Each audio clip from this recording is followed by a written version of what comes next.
Alright guys, so today's video I'll be sharing with you how you can reset your Tozo Openbuds. If you have any issue, difficulty, or it's not connecting well, this is how to reset it. Let's get down to business. So the first thing to do here is to go to your Bluetooth of your smartphone. That is the Bluetooth settings.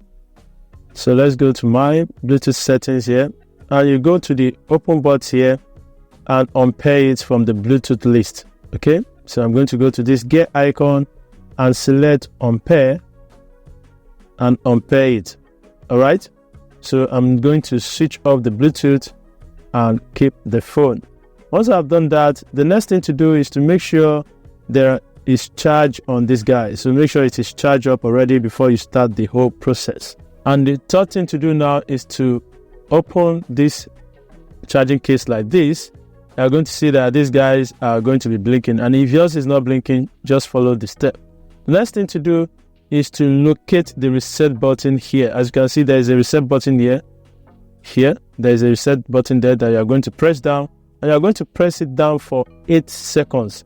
Okay, once you press it for 8 seconds, it's going to show white and go off. So I'm going to show you right now. As you can see, mine is working perfectly, so I'm going to show you now. So let's press the reset button for 8 seconds and let's see how it goes. So I'm going to press it down.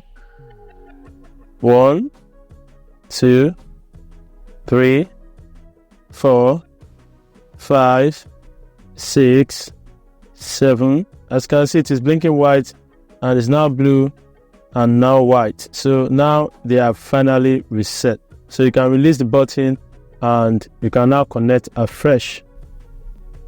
So turn on your Bluetooth, search for Tozo Openbuds, tap on it, and pair, and you are good to go. This should fix the issue you have with your Tozo Openbuds. And that is it, guys. Thank you for watching. Peace.